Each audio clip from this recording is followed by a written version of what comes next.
नमस्कार मैत्रिणींनो, कशा आहात तुम्ही? मजेत ना?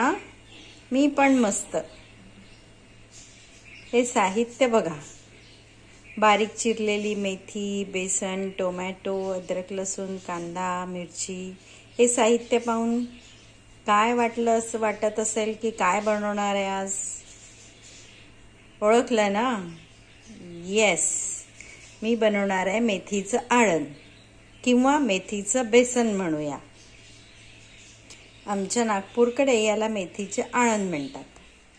तर ह्याला लागणारं साहित्य आहे ही बारीक चिरलेली मेथी, बेसन, बारीक चिरलेला टोमॅटो, अद्रक लसूणची पेस्ट, मीठ, बारीक चिरलेला कांदा, थोडं हिंग, मोहरी, जिरं आणि मिरची. तर आता आपण पाहूया मेथीचं आळण कसं करायचं. तर आपली कढई गॅसवर ठेवलेली आहे. तर ती गरम झालेली आहे. यात आपण थोडे तेल घालूया.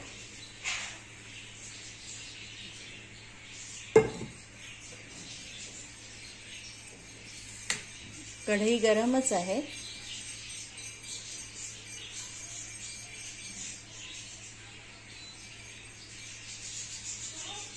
यात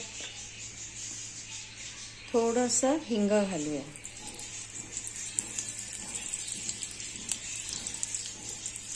थोडे हिंगे आपण वाचवून ठेवू.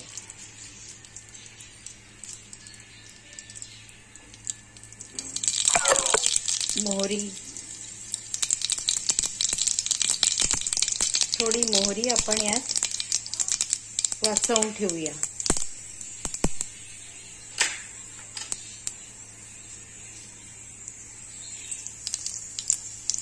थोडंसं जिरे, बाकी जिरं आपण ठेवूया, नंतर आपल्याला काम आहे. यानंतर आपण कांदा घालायचा, बारीक चिरलेला कांदा.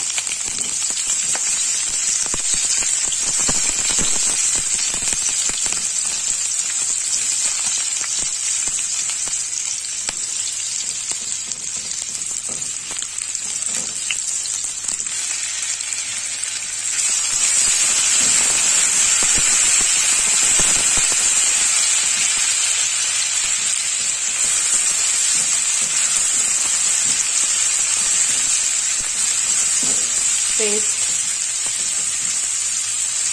छान शिजू द्यायची आहे. अद्रक लसूणची पेस्ट कधी पण थोडी शिजू द्यायची, म्हणजे त्याचा जो तीव्र सुगंध आणि टेस्ट असतो ती निघून जाते आणि छान फ्लेवर येतो भाजीला. तर आपली पेस्ट पण आता शिजून तयार आहे. यात आपण घालूया थोडा टोमॅटो, बारीक चिरलेला टोमॅटो. या टोमॅटोला पण थोडं गळू द्यायचं, शिजू द्यायचं.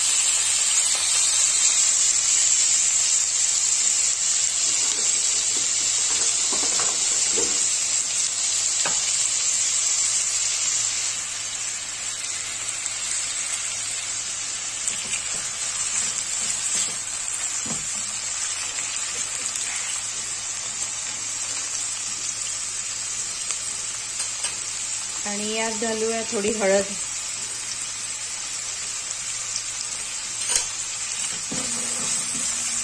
हळद तिखट मी साहित्यात दाखवलेलं नाहीये, कारण माझ्या ट्रेमध्ये जागा पण नव्हती आणि नॅचरली हे कुठल्याही भाजीला हळद आणि तिखट तर लागतंच. मिरची पावडर तर लागतच असतं. पहिल्यांदा आपण थोडंसं हळद टाकून 2 मिनिटं त्याचा उग्रवास जाईपर्यंत शिजू देऊया. टोमॅटो पण शिजतात तोपर्यंत त्यात.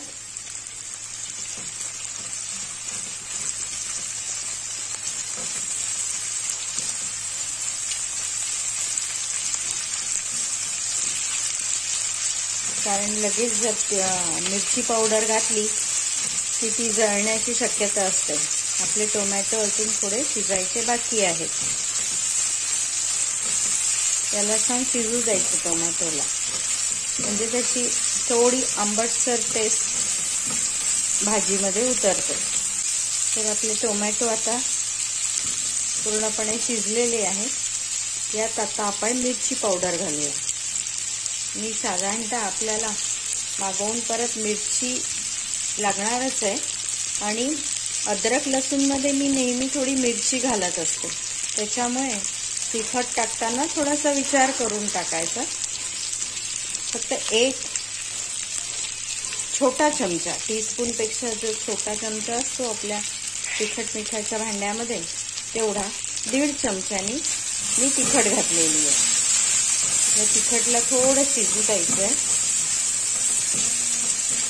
म्हणजे त्याचा कलर छान उतरतो. कुठलंही साहित्य फोडणीत घातलं की त्याला 2 मिनिटं थोडंसं शिजू द्यायला ठेवायचं, वेळ द्यायचा, जेणेकरून त्याचा फ्लेवर, त्याचा कलर त्यात उतरतो. आता आपण याच्यामध्ये बारीक चिरलेली मेथी घालूया.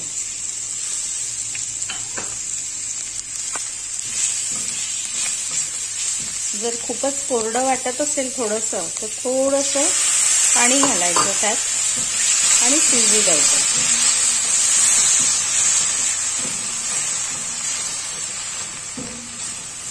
म्हणजे ते तळाला, कढईच्या तळाला चिपकणार नाही. फोडणी तिखट किंवा जे अद्रक लसूण घालतो आपण ते चिपकत नाही. थोडं पाणी घालायचं आणि त्या मेथीला थोडी मऊ पडू द्यायची. खूप जास्त शिजवायची नाही, मग ती काळी पडेल तर त्याचा कलर जातो. थोडी त्याला लूज पडली की आपल्याला त्यात बेसन सोडायचे आहे.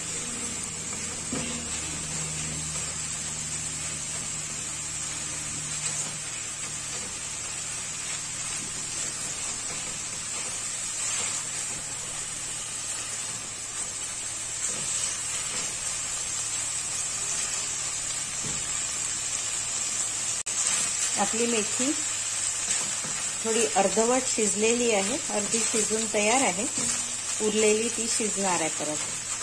तर आता यात आपण बेसन सोडूया.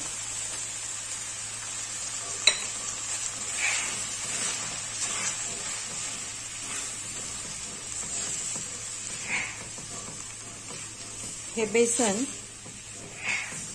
आपण भाजीमध्ये भाजून घेऊया.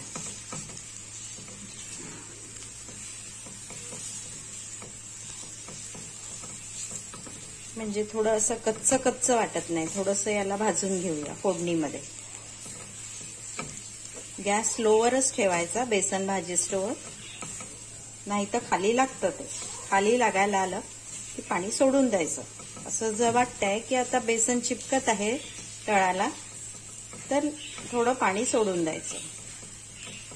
हळू आचेवर भाजत राहायचं.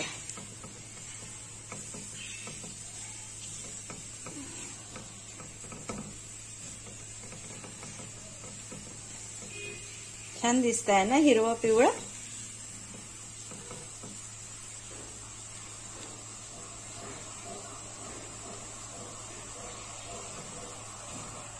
यात मटर घातली तरी चालते. आता सध्या मटर नव्हती माझ्याजवळ. मटरचे दाणे सुद्धा याच्यामध्ये खूप छान दिसतात, किंवा शेंगदाणे घातले तरी चालेल. आपापल्या इच्छेप्रमाणे किंवा आवडीप्रमाणे त्यात घालावं. मटारचे दाणे, शेंगदाणे कुठल्याही याच्यात चालतात.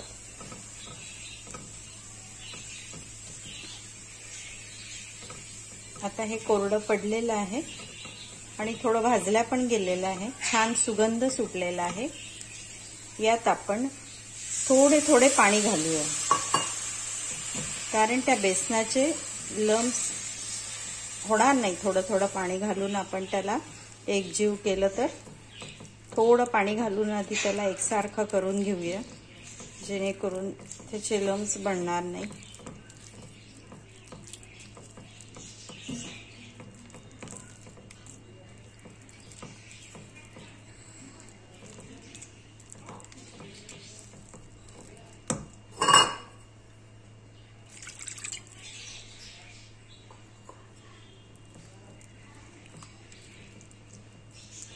गरम पाणी, थंड पाणी कुठलंही चालेल.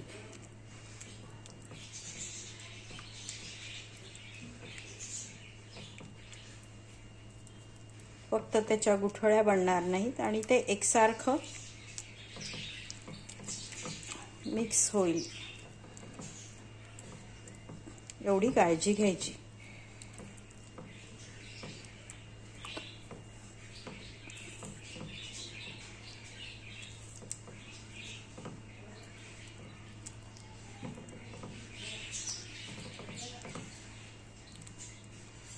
याला पाणी थोडं लागतं, 1-1.5 ग्लासच्या जवळपास याच्यात पाणी लागतं, कारण ही भाजी पातळ असते, घट्ट नसते. म्हणूनच याला मेथीचं आळण म्हटलं जातं. आळण म्हणजे थोडंसं पातळ पदार्थ.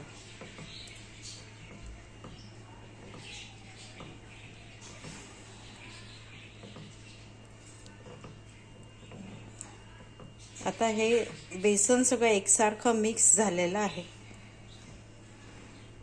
आता लो टू मीडियम गॅस ठेवायचा आणि याला उकळी येऊ द्यायची. हे थोडं घट्टच आहे अजून. मी याच्यामध्ये परत पाणी सोडते, कारण बेसन शिजलं की ते आणखीन घट्ट होते. मी तुम्हाला याची कन्सिस्टन्सी दाखवते किती ठेवायची ती.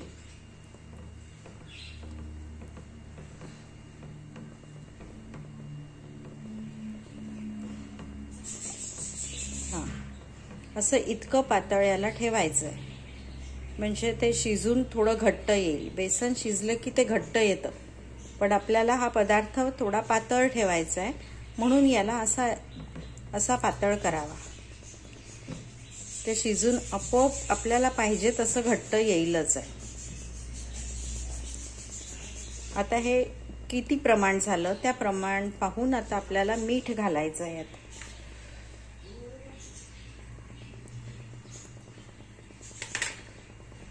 ह्याच्यापेक्षा हे थोडं शिजून आटून कमी होणार आहे, त्या हिशोबाने यात मीठ घालायचं आहे. मीठ मी पदार्थाच्या सगळ्यात शेवटी तो पदार्थ किती झालेला आहे या हिशोबाने टाकते. मी फोडणीत कधीही मीठ घालत नाही, सर्वात शेवटीच मी मीठ टाकत असते. मीठ हे शेवटी तो पदार्थ किती आहे हे पाहूनच घालावे, म्हणजे अंदाज चुकत नाही. आता याला खळखळून उकळी येऊ द्यावी. हे असं खतखत शिजायला लागलं की समजायचं आपलं आळण तयार आहे. आपण वाट बघूया जरा. 2 मिनिटातच हे शिजायला लागेल. आपलं हे आळण आता शिजत आलेलं आहे. हे असं खदखदून शिजत आलं. याला ज्या उकळ्या फुटत आहे याला नागपुरी भाषेमध्ये खदखदून शिजणे म्हणतात. ते खदखदणे म्हणजेच उकळ्या फुटणे. माझ्या चॅनलमध्ये तुम्हाला नागपुरी भाषेची समज सुद्धा मिळणार आहे. नागपुरी भाषेतले शब्द स्वयंपाकघरात वापरायचे तुम्हाला कळतीलच.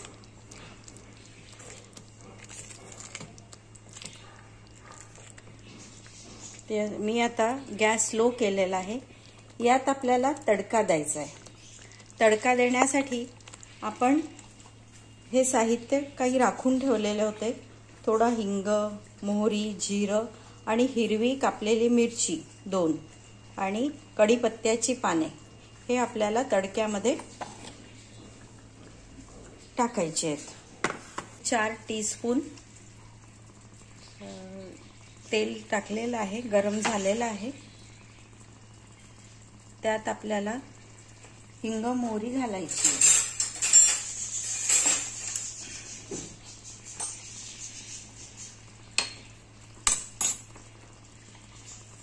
हिंग घातलेली आहे, ती तडतडली की आपल्याला मोहरी घातलेली आहे.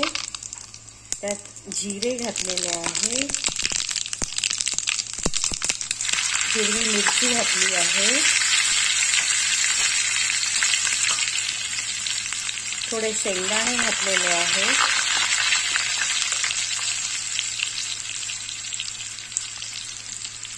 मिरचीला थोडा अशी फिक्की होईपर्यंत शिजू द्यायची, म्हणजे तिचा तिखटपणा थोडा कमी होतो आणि ती कुरकुरीत होते. तिला अशी भुरकी होऊ द्यायची, भुरकी पांढरी. नंतर त्यात कढीपत्ता घालायचा. कोणी गोडलिंबा म्हणतात, कोणी कढीपत्ता म्हणतात. हा आपला तडका तयार झाला. आपण गॅस बंद करूया.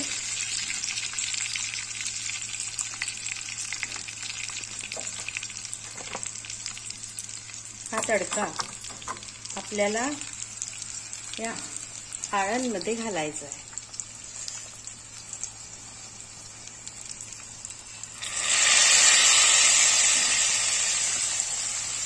मस्त सुगंध आलेला आहे.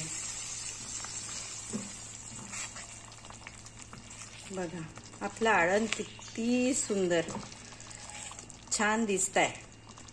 मस्त तयार झालेलं आहे. हे आळण भाकरी सोबत, पोळी सोबत, ज्याच्या सोबत आवडेल त्याच्या सोबत खा. ज्वार भाकर झाली, बाजरी भाकर झाली, पोळी, पराठा, कशाही सोबत छान लागतं. तुम्हाला प्रश्न पडला असेल कदाचित काहींना की मी बेसन किती घेतलेलं आहे. मी बेसन 3 टीस्पून मी यात बेसन घेतलंय. ती छोटी वाटी, आपल्या वरणाच्या वाटीपेक्षाही छोटी वाटी, म्हणजे 3 टीस्पून बेसन यात लागलेलं आहे, घेतला गेला आहे.